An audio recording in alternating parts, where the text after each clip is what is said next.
That is so weird.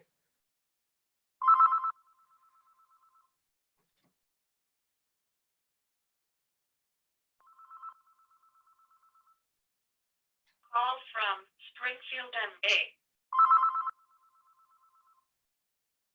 Call from Springfield, MA. Call from Springfield, MA.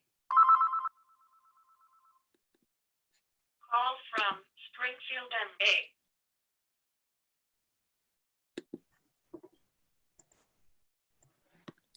Just need to make one more note and I will do it. Okay, so this is Penny Jakes. I will open our Shutesbury Conservation meeting at 7 p.m. on April 23rd. I will start by taking attendance. Penny Jakes here, present. Robin Harrington here, present. Liam Cregan here, present. Linda Avis Scott, Land Use Clerk, present. There is someone else here, and so I'm just going to welcome them and explain where we're at. Okay. Claudia, can you, I'm going to, hi, Claudia. What? I can unmute. I wasn't sure if I was supposed to speak. Yes. So, so I'm Linda Avis Scott, and we are, the commission just opened their meeting, and so I'm going to ask why you're here, so we know when to, invite you to speak. Okay. So my property is on the area adjoining the area that's under discussion lately. For which project are you talking about? I got a letter saying that they were assessing the wetland status. I'm on Baker Road. Okay. Yeah. That's what we need to know for the moment. Thank you very much. Okay, so I'm going to mute you, Claudia, but if you want to, when Penny is going to make a statement subsequently, and then you can raise your hand if you want. And there's someone else here, so I'm going to find out who that is.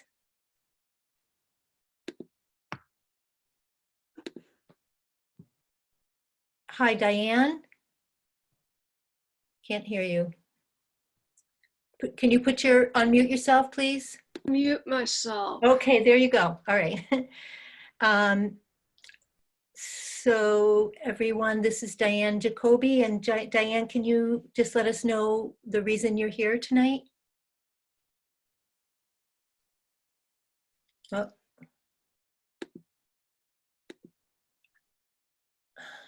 Diane? Am I unmuted? Yes, you are. Yeah.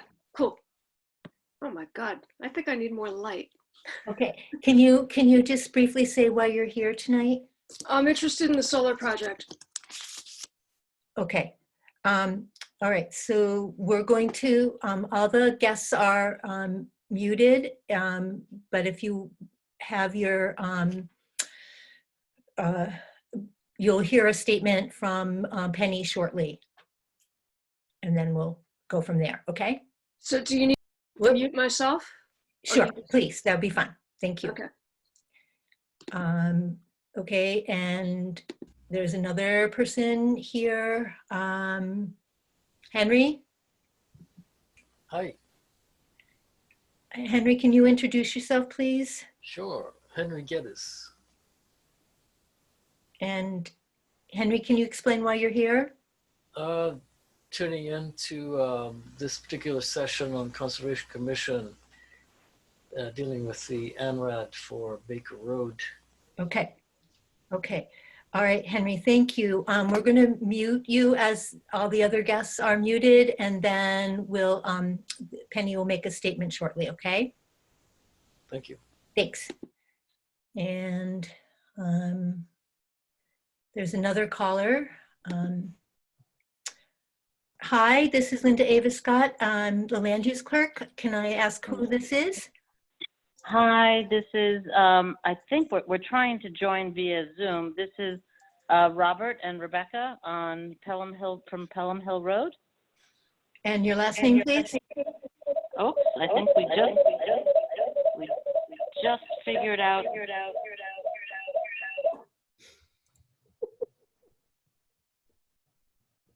Okay.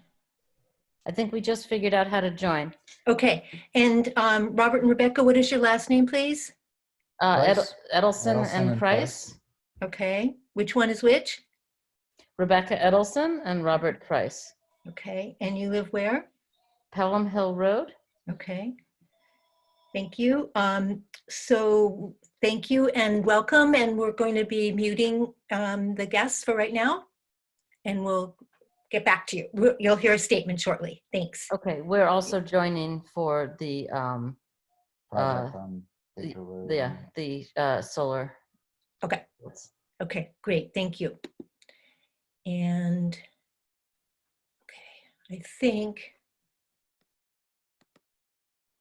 okay, I think that's everybody.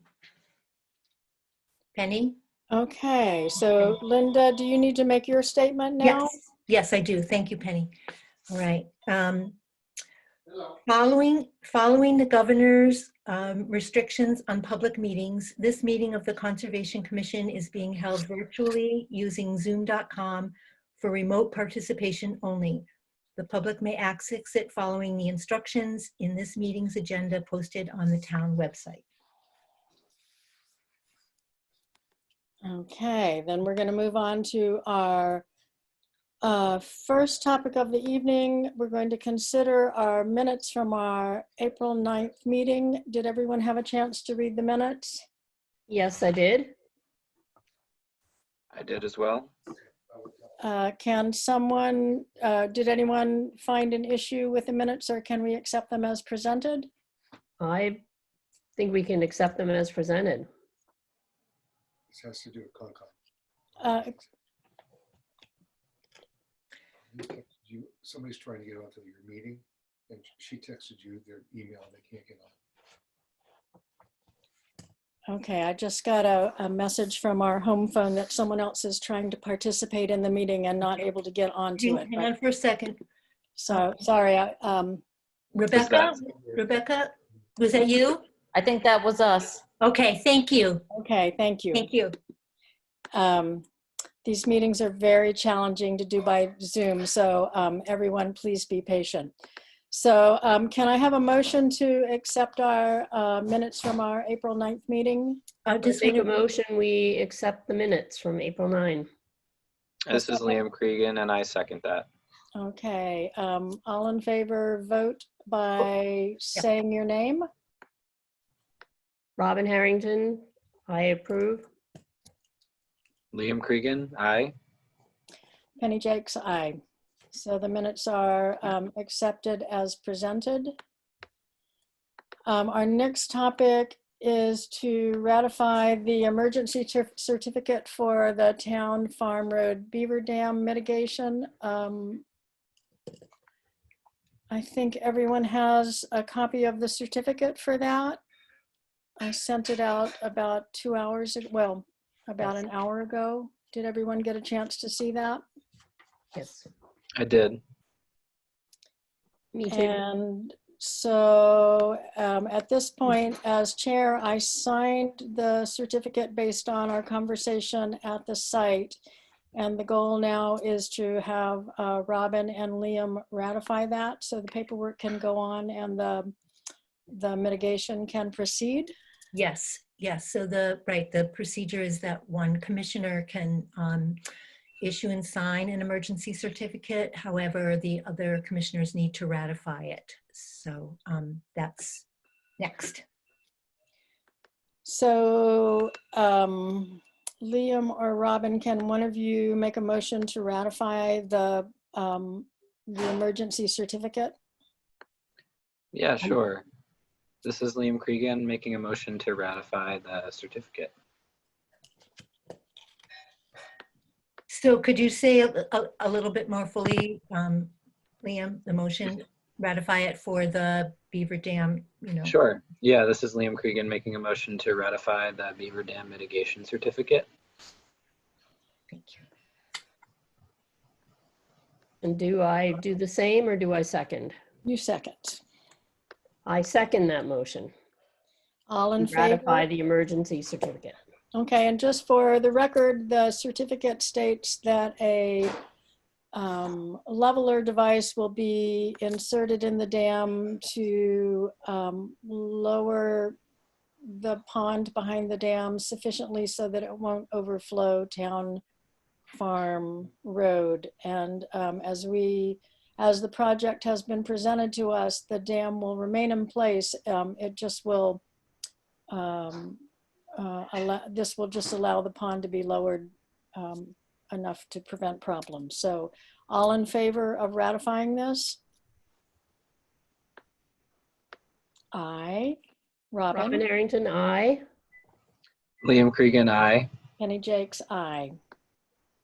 And so I will forward the certificate to Mike Callahan of Beaver Solutions and Tim Hunting, the highway superintendent, tomorrow morning.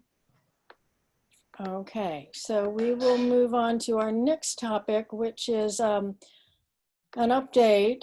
And I'm going to start by just making a statement because I know many of the people who are part of this meeting right now are interested in this topic. Penny, I'm going to interrupt just briefly Yeah. because another person joined the meeting and I want to just invite them and identify them, okay? Okay.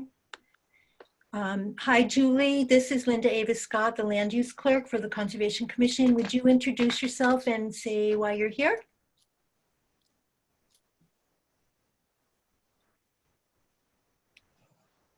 Julie?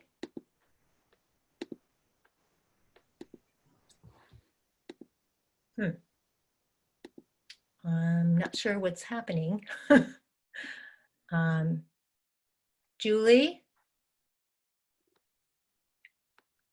Okay, so I can see that Julie Rippish is present, but I am not receiving any answer from her.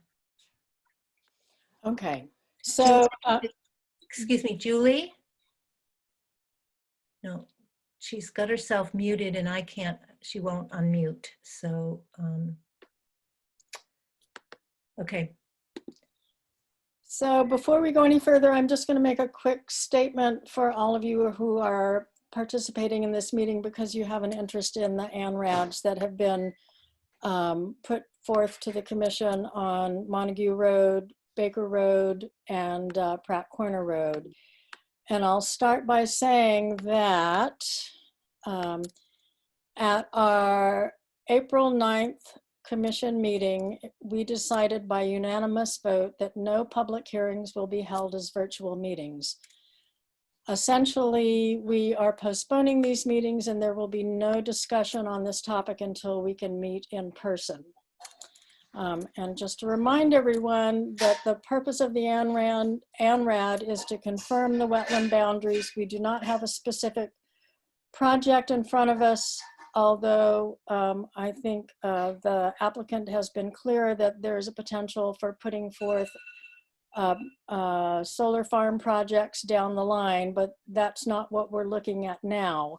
The goal of the commission is to review the wetland boundaries and agree upon where they are. And if there is a future project for a solar farm, that will come before all of you at a planning board special permit hearing. And at that time, there will be an opportunity to weigh in on the merits of that particular project. So basically at 7:30 and then at 8, we're going to continue the 2 public hearings without discussion. So Linda, do you need to say anything else on the topic of Chapter 53, Section 17, which has to do with the state of emergency that we're all operating under right now? I was going to just give a brief update on electronic signatures, but I don't have to do that now. I can do that later on. I just wanted to give I just can tell you at this point, when I attended the MSMCP meeting on Wednesday, DEP spoke. They're still working on their frequently asked questions guidance relative to Chapter 53, Section 17 of the special legislation. They're hoping that that will come out this week, and we're all looking forward to receiving that. There's been some clarity again about electronic signatures, though there's still some questions, but some of the municipal attorney groups have been working on language to help commissioners figure out how to do that if need be.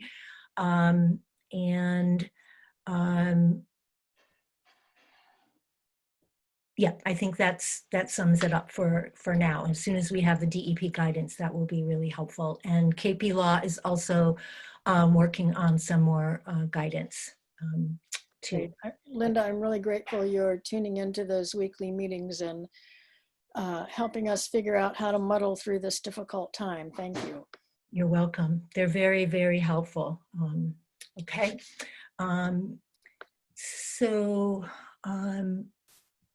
Shall we move on to 375 Locks Pond Road, the Bernard project? Yeah. We have the, yes, sure. I just was going down the agenda as Yep, presented. yep. Okay, so the folks at 375 Locks Pond Road, I was working with them, as you know, to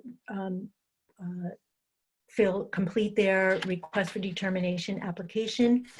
I received an email from them this week, dated Monday, the 20th. And I'm just going to read it into the record. It says, thank you. Hi, Linda. Thank you for taking the time to go over the WPA1 form last week. Over the weekend, we decided that we're not going to move forward with a full basement for our house at 375 Locks Pond Road, Shutesbury, Mass. We were informed the house is too close to Lake Drive. We are instead going to replace the existing sunroom and deck and use pillars similar to what's there. I appreciate you taking the time to go over the steps. Stay healthy and safe, Dave and Terry Bernard. And that was very nice. Yeah. I agree. So, that's the status there. Okay, shall we move on to 57 Shore Drive on the west? Okay, and I forwarded to all of you an email. I forwarded to you Donna West, who is the owner of 57 Shore Drive, her email with photos of the site, of the trees she's proposing to take down, and the relative regulations to taking pervious surface and converting it to vegetative. Okay, and this is done through a building permit application, correct? Yes, yes. Okay, in which we can add conditions, correct? In this case, it seems that their building permit application has already been signed off. But Donna wants, the go-ahead from the commission to proceed.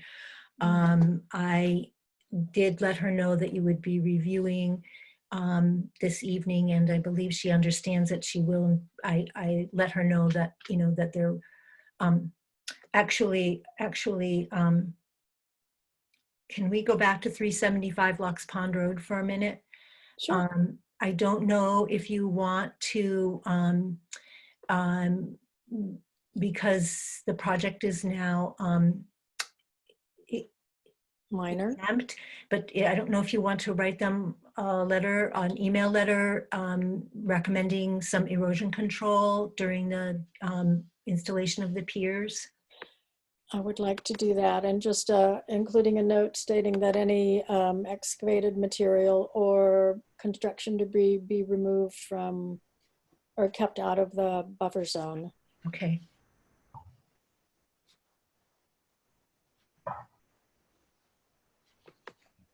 And once you get that down, let me know, because I'd like to suggest that we make 2 recommendations to Donna West as well.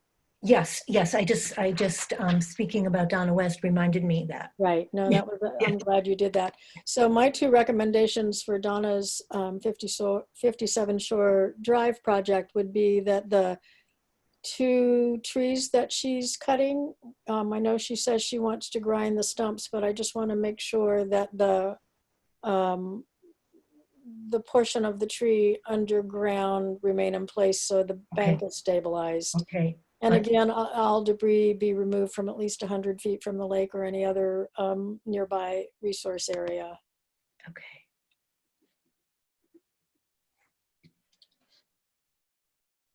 And yep, and erosion control for the demolition. Right. And frankly, I would prefer silt socks to Okay. trenched hay bales for something like this. I think it's less damaging. Okay. Got it. Okay. Great. Yep. Okay, thank you. Good, everybody? Yeah. Any Yep. other comments, Liam or Robin? No, I think you covered it. Yeah, I think that's good. Okay. Linda, can you give us an update on the Southbrook Conservation Area intern? Okay, I just need to check in. There are some more people, some people have left and some other people have come on. So I need to find out about that. Can you hold on? Mm-hmm. Yep. Hi, Kenneth. Yes. This is Linda Ava Scott, and I'm wondering if you could introduce yourself and say why you're here. My name is Kenneth Elstein. I'm a resident of Belchertown, and I'm just observing. Okay. So you'll be muted, Kenneth? Yes. Okay, thanks. And Katie? Hi there, I'm Katie. I'm hanging out to observe. I think my mom might be around on the phone. And who are you? What is your last name, Katie, and where do you live? My last name is Cerow, C-E-R-O-W. Okay, and you're from where? Sunderland. And can you say why you're here? Yeah, I'm here to support my mom. And your mom is? Karen? Karen LeClaire? Yes. Okay, okay, all right, thank you. And so, wait a minute.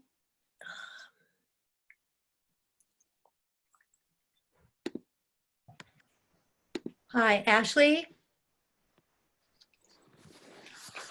Hi, Ashley, can you introduce yourself and say why you're here? Sure. Can you hear me? Yep. Okay. A little louder, please. Okay. I'm Ashley Pycroft. I live at 109 Baker Road in Shutesbury. And I'm here just to check in and see the process as far as the ANWR on the 4 parcels and the continuation of those meetings. Okay. Okay, so we're going to mute you, Ashley, Yes. for now. Thanks. Yep. Okay, thanks, Penny. I think that's everybody. This is like a juggling act. Okay, back to the Southbrook Conservation Area intern update. Yes, okay, so I'm going to read an email from Kayla Spiros, our intern for the Southbrook Mapping Project. And she said she sends her regrets. She's been very busy working. She attached a very rough draft of the project so far, which I will forward to you. And when she's able to access Adobe Illustrator, she'll be able to refine the map and make it look more official, like making the graphics look better, adding labels and finishing touches, like a blurb about the property and some interesting features like the eskers.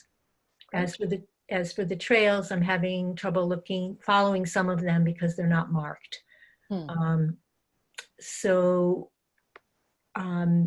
Anyway, so she's working on that. She is willing to put in some property markers if we have some.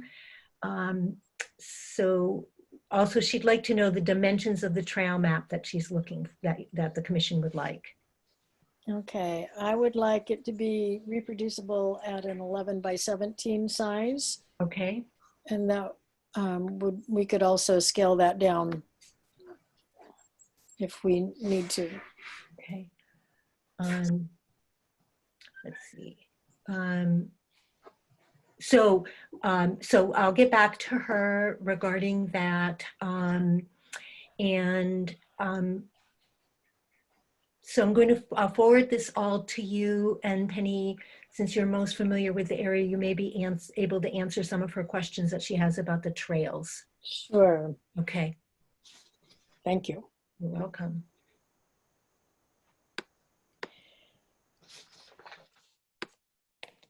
Okay, so it's 7:26, so we can maybe do the next two things quickly.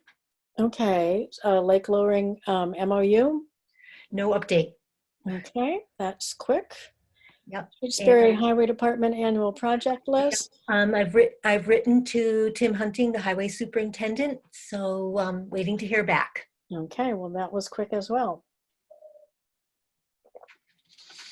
Why don't we wait? I can give you 174 Locks Pond Road very briefly. So the commission office received a request for a certificate of compliance in 2002. An order of conditions was issued on this property for the building of a house, and it's for sale and being sold. And so the order of conditions is attached to the deed. And they need a certificate of compliance in order to release the order from the deed. The situation, though, however, is that this is actually a superseding order of conditions issued by DEP. So the responsibility for the certificate of compliance lies with DEP, not the commission in this case. That will be interesting. We've never had that happen before. Yes, so Mark Stinson, the circuit rider, is in the loop, and so it's in DEP's. They're handling it, not the commission in this case, which is unusual, and one of the reasons why we don't have to work hard to handle the electronic signature piece tonight. Okay. Yeah. Okay, so just in preparation for our 7:30 agenda item, and also for those who may have tuned into this meeting late, I'm just going to quickly say one more time that at our April 9th meeting, we voted to hold no public hearings as virtual hearings. So the ANRADs that many people are interested in hearing about tonight will not be discussed tonight. We will at 7:30 for the Carver Road project, and at 8 o'clock we will discuss quickly the Baker Road project, but all we will do is continue those hearings to a later date when we can all meet in person. So for those of you who are here to learn more about or discuss those projects, by law, since we're continuing these, we cannot discuss them tonight. In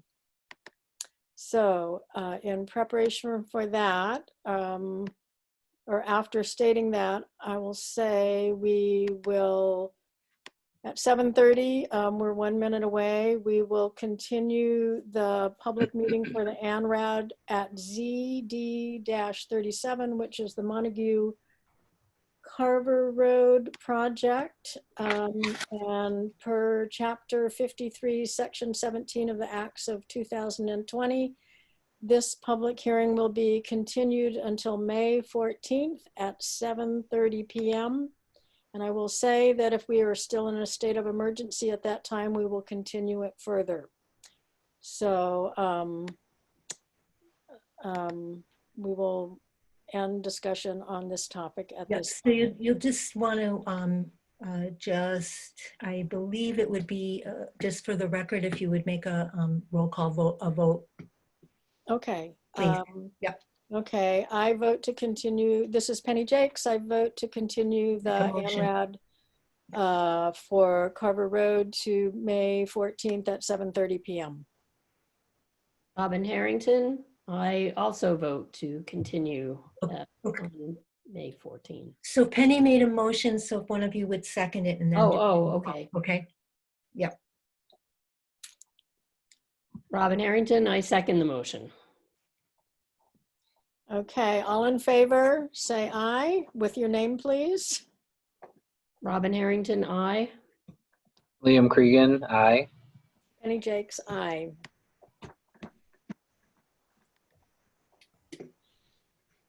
Okay, back to our updates. Linda, would you like to give us an update for 32 Lake Drive? Yes, and so yes, so what I can tell you is that I hang on just for a second. I became aware of the proposed septic system plan for 32 Lake Drive because Karen Keegan called and wanted to know if the Conservation Commission was aware of the project. And I explained to her that not as of yet. And I contacted the Board of Health, to inquire, and Catherine Hilton forwarded the site plan to the commission. In the interim, I have placed a call to Jeff LeBeau, who's the plan designer, and left him a message requesting him to either call the commission office or send me an email, and I'm waiting to hear back from him. So you hopefully all received that plan and could open it and look at the upper right hand, or I said right hand, but I meant left hand corner, to see the enlarged plan.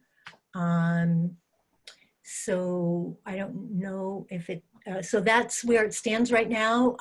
You can see the site plan, but I haven't been able to communicate with the contractor, the designer yet.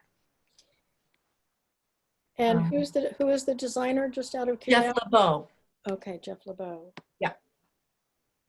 And I'm sorry, I have so many documents open here. I'm on my screen. I'm having a hard time getting to the plan. Okay. What is the distance from the lake? So I can't see it at the moment. I don't know if Liam, you can put it up. And was there someone? Yes, we've got two interested in that people. We've got two people on here on the call on here who want to are here for this reason. Mm-hmm.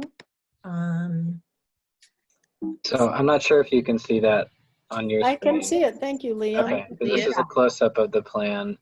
It's hard to tell how far the septic tank is away from me. There is a scale of 1 inch equals 20 feet, right. but it's kind of null in this format. Right. But you can see the 25-foot bordering vegetated wetland buffer to the right of the house. So it appears, just based on that it's likely more than 100 feet away. Mm-hmm. Linda, do you want to unmute the people who Yes. are interested in Yes, this I'm particular going to. topic? Yep. Katie, oh, wait a minute. Trying to. Katie, I've unmuted you, and I'm going to unmute your. This is Karen and Katie. And Roy as well, Linda. And Roy, yes. yes. So, okay. So Did the three of you have comments on the project that we should be aware of? Hold on here. Whoops, are you okay? if they could just remember to say who they are, that would be good. Right. And please identify yourself before you speak. Okay, this is Karen Keegan. And I was just concerned about the soil absorption system and how far the edge of that is to our property and to the lake. Right. And we're trying to figure out the distance to the lake as well. Okay. I mean, as I look at the plan that Liam has posted, it looks like there's a 25-foot buffer zone, a 50-foot buffer zone, and it looks like the project is within, to me, it looks like the project is just at maybe 80 feet from the lake. But it's hard to tell the way they've represented the information here. Certainly, if it's within 100 feet of the lake, the applicant needs to file with the Conservation Commission before proceeding to this on this project. Okay. Would we be notified with regard to that? Would you be notified? Yes, you would be. You would be notified. Well, if you're in a butter within 100 feet of the property, you would be notified. Okay. Our well is also an issue, and it's not probably 50 feet at the most from the from the septic system. Right.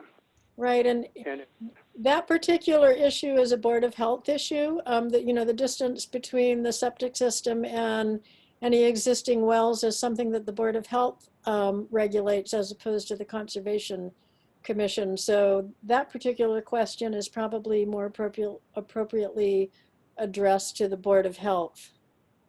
Okay, thanks. Sure. Other questions?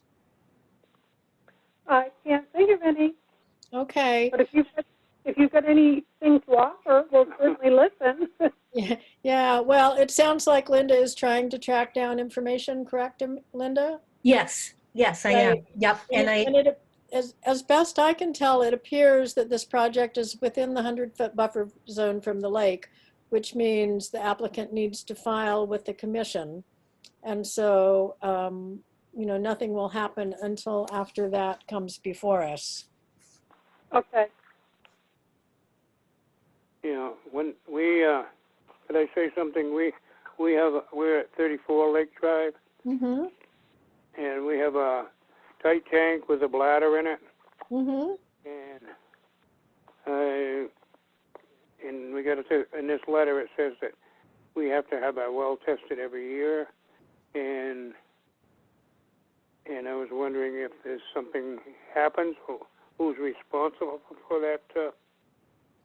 If water gets contaminated, or why, or in the first place, why can't they just put in a tight tank like everybody else so we don't have any problems with the water system? Well, I don't really have an answer for that. Again, I think that question is better directed to the Board of Health. They know much more about the design and how of septic systems and how they work than the Conservation Commission does. Right. Okay. Well, just a lot of flares go up, Well, I know, we're all volunteers and we can only be responsible for so many things. So I know it's tough. Oh, I'm sure, yeah.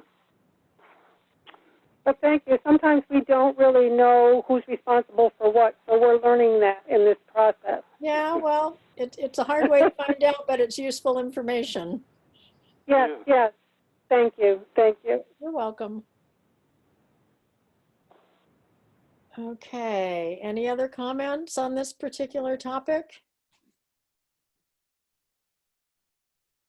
No? Okay, so Linda, you'll continue to track down information on this and inform the homeowner or the designer of the system, whoever you're able to reach, that it appears that this project comes under our jurisdiction and needs to be filed with us. Yes, I will definitely leave another message for Mr. LeBeau, and I will also let the Board of Health know. Thank you very much. You're welcome. I see there's someone else here on the call, so I'm going to, or on the meeting, I'm going to check with them. Hello, Sarah. Hi. Hi, could you identify yourself and say why you're here? So I'm Sarah, and I'm at 85 Baker Road, and I'm on the call because of the Cowles land, the solar, the solar farm that might be going behind there. Okay, Sarah, what is your last name, please? Vista. How do you spell it? Bista. Thank you. Thank you. I'm gonna, let's see. Okay, can I ask Liam to take down that document now so that I can see the agenda again? Thank you very much. Too much going on. Okay, so let's see. We don't have any other business until 8 o'clock, unless Linda, you have things you would like to share with us. Well, at the last meeting, you all talked about allocating some time to talk about the general wetland bylaw. And so that's why that is on the agenda between the two public hearing continuations, was to allocate a block of time to look at the bylaw and discuss it, and So this is Penny here. Liam and Robin, did you have a chance to look over the bylaw? I did. Yes, I did. Okay. So to me, the real takeaway here is that one thing that's protected under our bylaw that's not protected under the Wetlands Protection Act is isolated wetlands.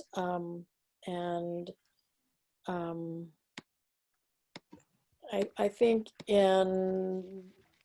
particularly as we look at the ANRAD delineations for these 4 sites that are before us, that becomes a fairly critical piece of information.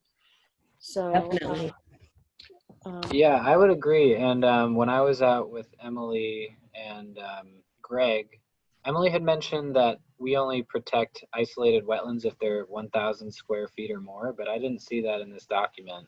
Right. Well, true? we tracked that down today. If you look at the definitions in the document, so if you look at the definition of an isolated wetland, it is stated in there. I just want to, that's in the actual regulations. It's in the regulations, not in the bylaw itself. Okay. Right. So no, I agree. So is it not in this document then? It is not, well, there are two documents. There's the original bylaw that was passed in 1987 and then amended in 1990. And then there is, sorry, I've got to scroll over to yet another document here. The regulations that were passed in, oh, I don't seem to have that up on my screen right now, sorry. Some years later, and it's in the definitions of the regulations associated with the bylaw that you see that particular piece of information. So if you go to the Concom page and where you found the bylaw on the right-hand side, just below that are the regulations. Okay. Oh, okay. Yeah, separate document.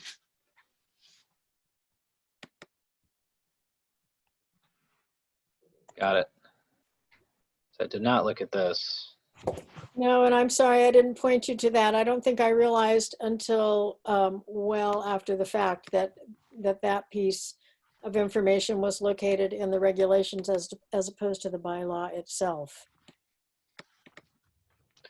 Right, because there were a few areas on the Pratt East site, or there was one specific area on the Pratt Corner East site that didn't meet this definition, but it had hydric soils, but it was, you know, It wasn't 100 square feet. Right. Right. And it wasn't a vernal pool because a vernal pool is protected even if it's not, doesn't meet the size criteria. Mm-hmm. No, it was not a vernal pool. Right. Right. Okay.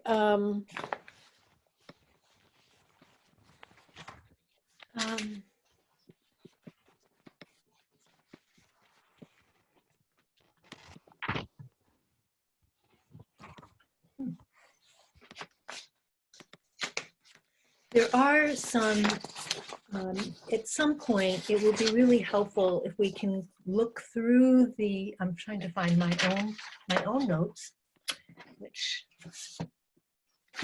not sure where they went. Anyway, at some point, I think it would be really helpful to go through the bylaw and the regulations and look at some of the fees and other parts of it to make sure there's some consistencies. There's a list of fees, and the commission has consistently charged $25, but there are varying fees there, and so that's something that I would like to look at some point. And I would actually think it would be a great project for either Liam or Robin to work with Linda on that. It'd be a great way to become familiar with the document and make some improvements in it. Any volunteers? I would be interested, yeah. You can both work on it. That would be okay. Sounds great. Yeah, I don't think anyone has worked on the regulations for at least 15 years. So it would be good to have some fresh eyes looking at them at this point. So thank you. Yeah, it's been on our to-do list for a while to go over the bylaw, to think about the history of it and where things might want to be updated or language clarified. Right, and it's much easier to make changes in the regulations than in the bylaw itself. Yeah. So, you know, if you find inconsistencies or ways to improve the language, or you want to make minor changes, we can do that within our board. Changes in the bylaw require it coming before an annual or a town meeting of some sort, annual or otherwise. Okay. Great. That's exciting.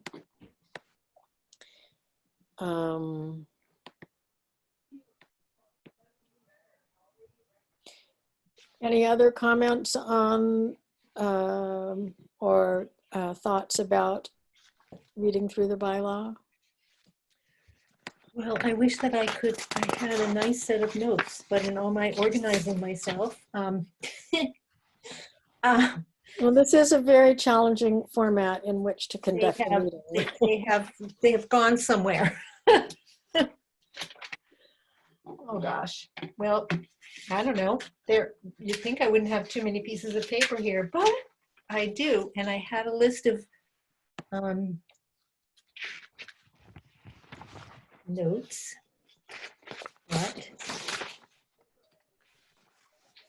I can't find them. So anyway, when we work on it, it was mostly about some of the inconsistencies that I found. And right. So, you know, one of the things I observed that I thought was really interesting is that it says in our bylaw that we need to notify many other boards in town of all of our activities, our regulatory activities. And I don't think in general we do that in a formal sense. And that was, you know, we post everything, you know, all the meetings and public hearings as required, but there's not a formal notice that goes specifically to the other relevant boards. Certainly we have regular communication with the Board of Health on projects that are of, you know, that they are regulating. Mm-hmm. Right, and I know there's a lot of communication among staff within town hall that keep that information flowing, but it's not done in a formal sense. Right. Both the zoning board and planning board have regulatory requirements by statute to notify other boards. So there's actually a form that I use to notify them. Do you think that would be a valuable thing to do for topics considered I under do. the That was one of the things that I was thinking about is having a similar notice that could be, you know, just filled in with the project location and you know, where to find out more information if the board is interested, when the public hearing would be held, etc. Okay.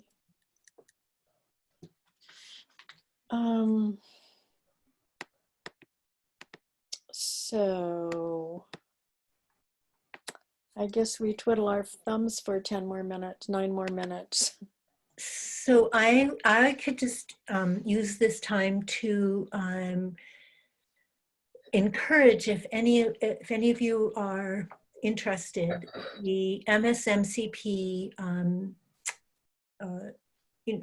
sends out a weekly update, and so expect that will come tomorrow. And so between now and early next week, I'll forward it on to you, and it has a wealth of information specifically relative to the Chapter 53 and Section 17, and you know, just a lot. There's they have a Google Drive with all kinds of information about electronic signatures, and I just would wish that you might all take a tour of that, just so that in case the commission comes to a place where you might need electronic signatures during the state of emergency, because we don't know how long we'll be at this, you'll have just some background about what would need to be done, and how you might want to proceed with that, because there are various options of doing an actual vote. It's called a certificate of vote that would allow one person to you know, type in everybody's name, and that certificate of vote gets recorded at the Registry of Deeds. So there are a lot of bits and pieces to how that all has to work out for anything that might need to be recorded. Say if the certificate of compliance for 174 Logs Pond Road was the commission's jurisdiction, we'd have to figure that all out in order to get that document done. So there are those pieces, and there's a spreadsheet where you can see what other commissions are doing. As you probably saw in Mark Stinson's update today, some commissions are meeting, some are not meeting, some are meeting virtually, some have met in parking lots. You know, so people are doing a variety of things to keep going during the state of emergency. Some of the bigger municipalities that have agents are doing a little bit more work because they're in cities where there are all kinds of different projects. And again, the issue of certificate of compliances came up because people are selling property and need to close, and they need to have the order of conditions released from the property. So there are just all these various things that you learn about from other commissions, and the presenters on the Zoom meetings are excellent. DEP is there, as I said, circuit riders are there, board members from MACC are there, and board members from the Municipal Conservation Professionals Organization are there. So they're very well done and super informative. So that's my plug. Great. Yeah, it sounds like it's been a very helpful resource. Yeah. To you in particular, but yes, indirectly for all of us. Yes, and also there are always some hints about doing virtual meetings.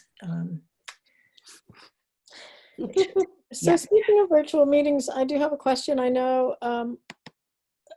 my understanding is the way this is supposed to work is if a member of the public who has come to our meeting wants to make a comment, that the way they let you know is by raising their hand, but it looks like many people don't have a face up there. Right, and there is another person here, so I'm going to okay, but how does this work if so we could unmute everybody and go like that. I can't, Ashley has her hand raised. But for Ashley first, I'm going to, so if somebody wants, they can raise their hand in the vision, in like this, or they can actually raise their hand by putting a little hand in the hand icon. So Ashley has one, but before I unmute Ashley, I'm going to find out who this other person is.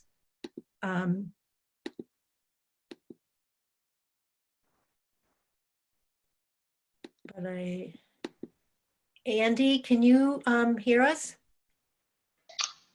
I can hear you, yep. Okay, can you introduce yourself, please? Yeah, hi, I'm Andy Reagan. I live at 91 Baker Road. Okay. Yeah. Okay. Thank you. Okay, so Ashley Pycroft. Thank you. I know that your vote is in 4 minutes, so. Can you speak up a little bit, Ashley, please? Yes, can you hear me better? Yep. Okay. I have a couple questions. I'm wondering, the wetlands bylaw that you were speaking of, this is one that's not been proposed, but you're speaking of the wetlands bylaw that we have in place in our town currently? Correct. Okay. All right. Thank you. And that hasn't been changed in 15 years? I don't think the bylaw itself has been amended since 1990. Wow. So 29 years, same age as my daughter. Okay, cool. Thank you. And I understand that this is not the meeting to discuss the ANWRs for the 4 parcels, but I have maybe a couple of procedural questions, and I'm happy to wait until after 8 o'clock if you would rather do it in other business. I'm just trying to get some information. Yep. Like logistical stuff. Yep. Well, I will say very quickly that all 4 sites have been visited by the applicant's wetland scientist. They did an initial delineation of the wetlands as they saw them. These were done in the fall. The commission hired what's called a peer-reviewed wetland scientist to go out and verify the delineation, so we would feel comfortable and could come to agreement on the wetlands. Our wetland scientist has gone out to each of the 4 sites, and one of the commissioners has gone to each of the 4 sites with them. I think we have tremendous respect and confidence in our wetland scientist. She has expanded the boundaries of the original wetlands quite a bit because doing it in the spring is a much more expansive time for finding wetlands than doing them in September and October when the applicant did them. Yes. So the boundaries are being revisited by the applicant's wetland scientist, and they are remapping those, and they will resubmit the boundaries at some point in the future. And then our wetland scientist will go back out with them again to verify those and make sure they both agree on the final wetland boundaries. And all that will be done before we have a public meeting about all of this. And we will not have a public meeting until all of you can be present if you have questions about the wetlands, not about the projects that may be proposed, but about the wetlands. So I have a question about the Anwar, because I've noticed how things changed since Stockman came in and did the new delineations that definitely she saw a lot more. Right. Well, and part of that is the timing, you know, doing it in October is very different than doing it in this time of year. Those woods are different in this time of year than they are Right. in September. Agreed. Sure. But like there was one that's wet all the time that she noticed that they Right. didn't. Right. Go ahead, of course. You can Just mute me, time. Linda. Time, that's all. I Oh, just okay, we need to put you on pause, sorry. Of course. So it's 8 o'clock.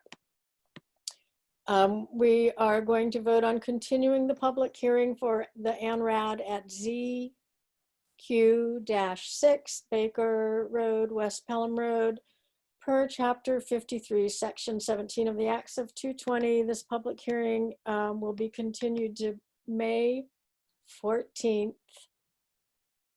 2020 at 8 p.m. Do I have a motion to move forward with that? Yep, this is Liam Cregan making a motion to move forward with continuing the public hearing until May 14th at 8 p.m. Okay, can I have a second, please? Robin Harrington, I second that motion to move forward to May 14. Okay, all in favor, vote aye and state your name, please. Robin Harrington, aye. Liam Cregan, aye. Penny Jakes, aye. So we are continuing this public hearing until May 14th. And again, I'll state that if we are still in a state of emergency, we will continue it further so members of the public can be present to discuss this at that time. Okay. So if there are other people who if Ashley would like to finish her questions and other people have the means of indicating that they would like to weigh in on this, please raise your hand and we'll start back with Ashley. Okay, thank you.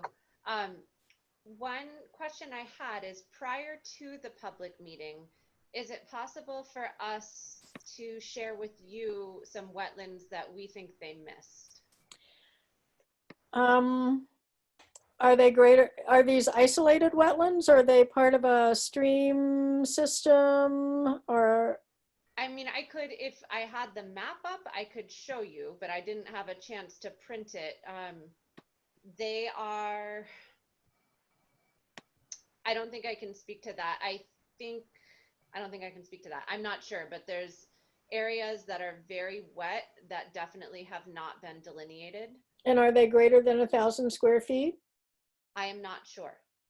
Because that, you know, that is part of our bylaw. Yeah, I understand. Right. It's possible that they are. So yeah, and what I would say is if you have information, share it with Linda. Okay. And Linda will, in an official manner, share it with Emily Stockman, our wetland scientist. Okay, that sounds good. Thank you. And then one other question, the public hearing, is that on the Anwar?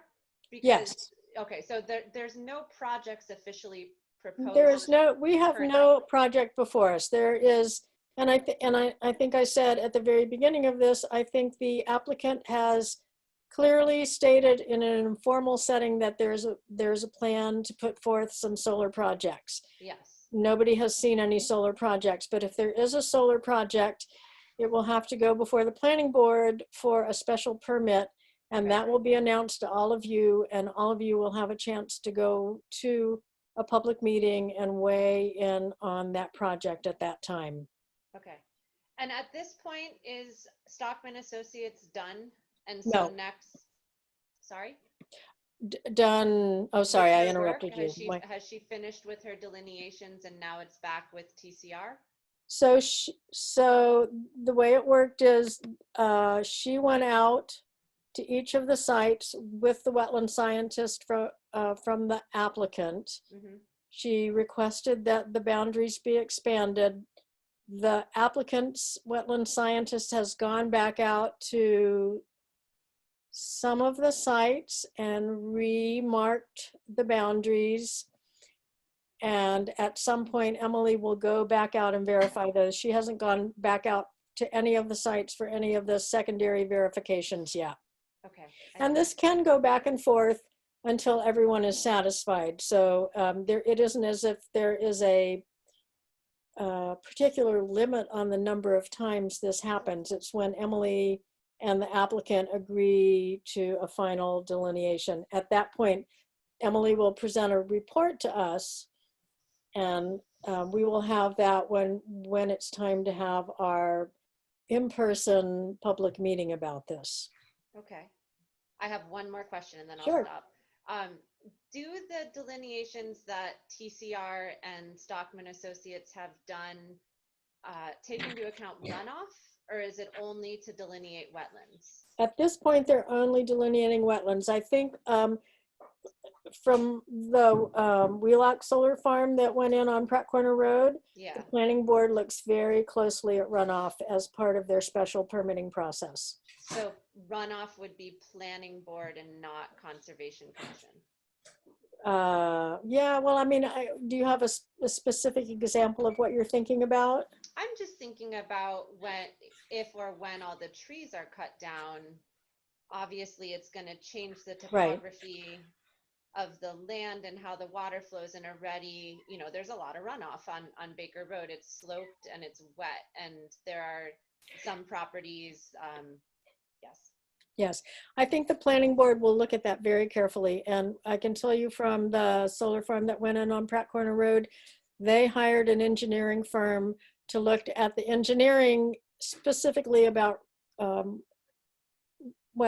many things, but they've focused very heavily on runoff issues. Yeah. So that will be considered and hopefully thoroughly addressed. Okay. Yeah, and I will say, Ashley, I had a chance to see the Wheelock farm when I looked at the Pratt East site, and they have a detention base for stormwater, basin for stormwater runoff. So I think the planning board can, ask for that as part of the permitting process.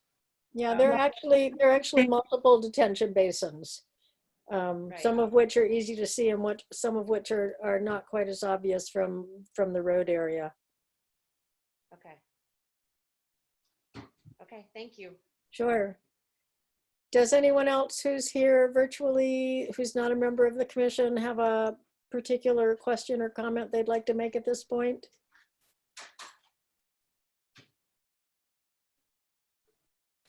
I just want to see, there's someone here that only is identified as iPhone. Can you say who you are, please?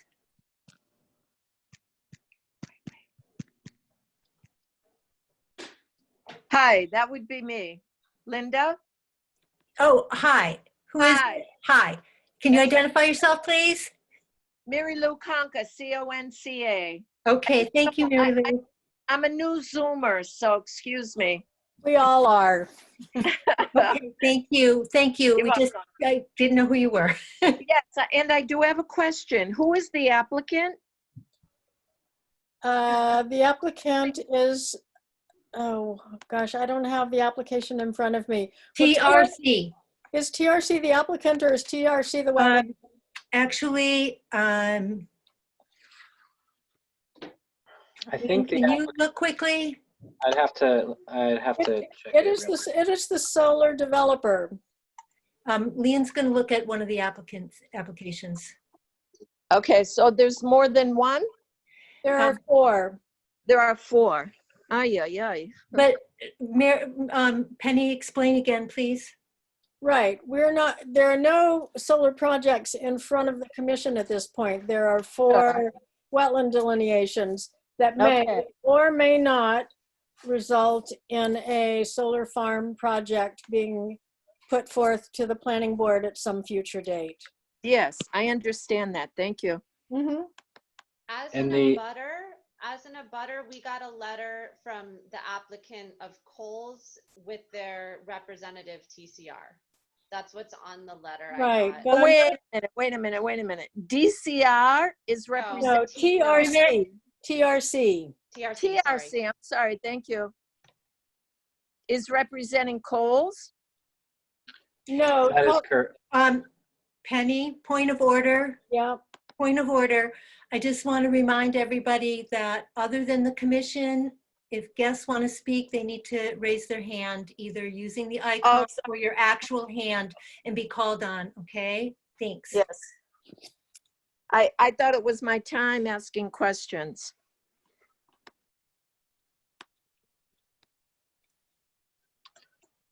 So on the form, WD Coles is the applicant.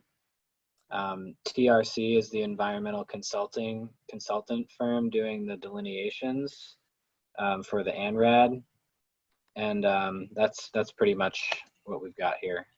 Right. I do recall at the initial meeting, this is Penny, at the initial meeting that there was the phone number listed on the application is associated with the solar developer.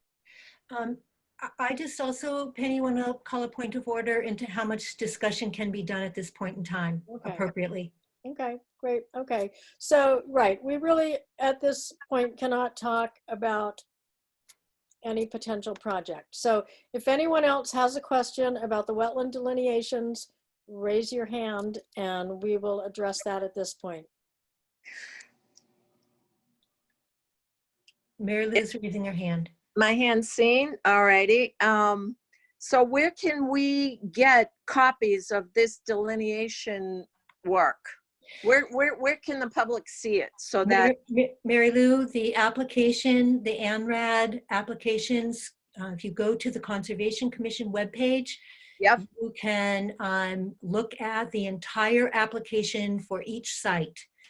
All of the documents for the application are there. Right, webpage. right. So this delineation stuff, I'm not quite, it's new to me. I'm assuming that work has already been done. That is the information that I'm interested in being able to look at. The work that's already been done. What do you mean, the delineation work or what work? Yes, yes. That work, the delineation work. The delineation work is presented in the application that Linda just referred to that you can see online. I see. Good. That was the delineation done by the wetland scientists from TRC. Very good. And those are Cole's people, no? No, that's an independent wetland scientist firm. Who work for Cole's, no? Who were hired by Cole's. Exactly. So they work for Cole's, right? I presume they were paid by Cole's, yes. Thank you. Anyone else have a question? Yeah, Cynthia, Claudia does. Okay, Claudia? Thanks. This is just a quick point of process. If the pandemic status should go on for multiple months, what can happen without a public hearing? Who knows? I mean, as I stated at the beginning of this meeting, the commission voted not to hold a virtual meeting on a topic on. Totally understood. I'm curious as to whether procedurally speaking that means that any decisions can be made or any work can go on or I understand that the solar project were to be proposed, it would go before the planning board.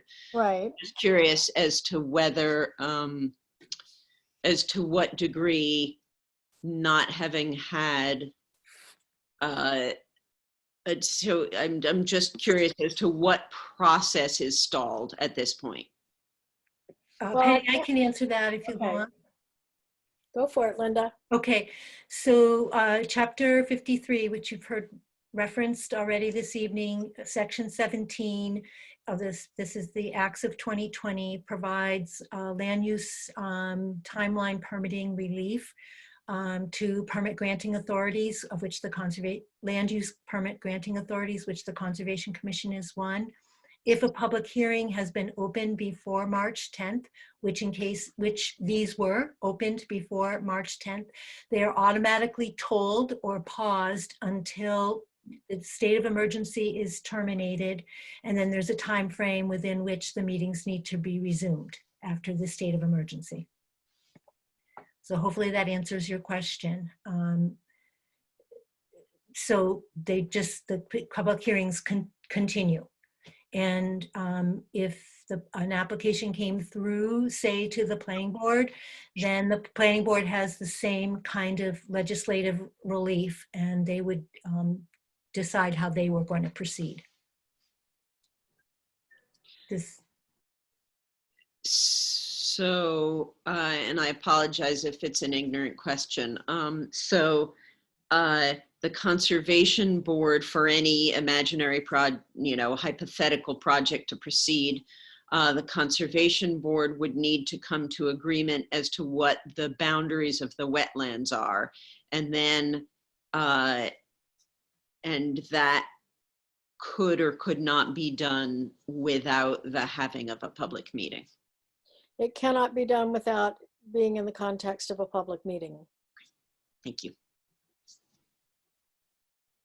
And if this goes on for a year, who knows? I mean, we're all making rules as we go along, but with the information that we have as of today, what Linda said to you is, the best information we have. Thank you.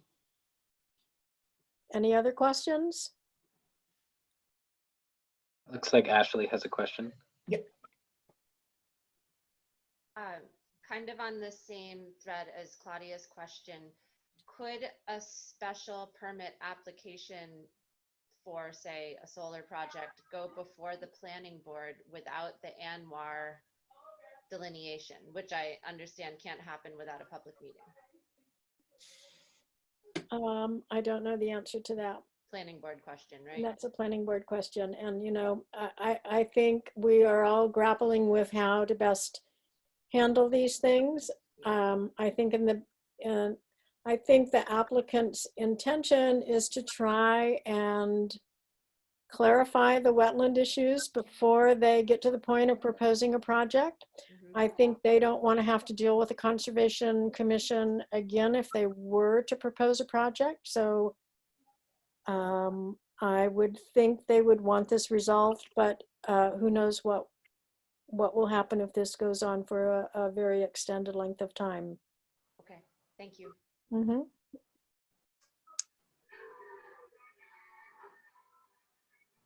Anyone else?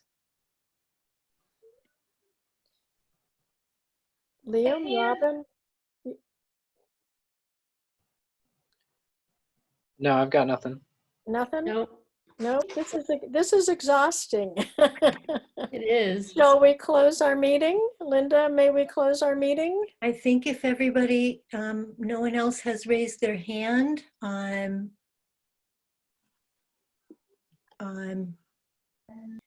so I think if no one else has any questions or concerns from the public that I can see, I just want to be sure, but no one else is responding. Henry, you're good?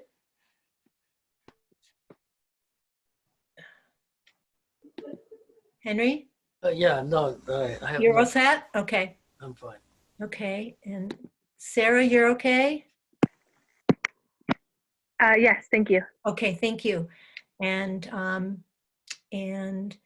Okay, Mary Lou? yeah, I'm going to take a shot. Is what we're participating in right now considered a public hearing? We continued the two ANRAD public hearings until a future date. We're just talking about things in general terms at this point. Okay. Thank you. You're welcome. Thanks for the information, everybody. I don't really have any comments, but yeah. Yeah, well, thank you, Andy. Come back in May.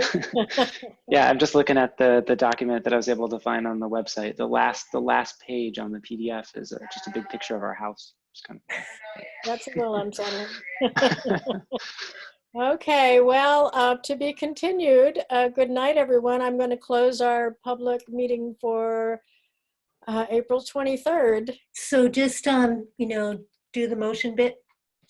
I move we close our meeting on April 23rd at 8:19 p.m. May I have a second? I second. Robin Harrington. All in favor? Liam Cregan, aye. Robin Harrington, aye. Jenny Jakes, aye, aye, aye. Good night, all. Good night. Night.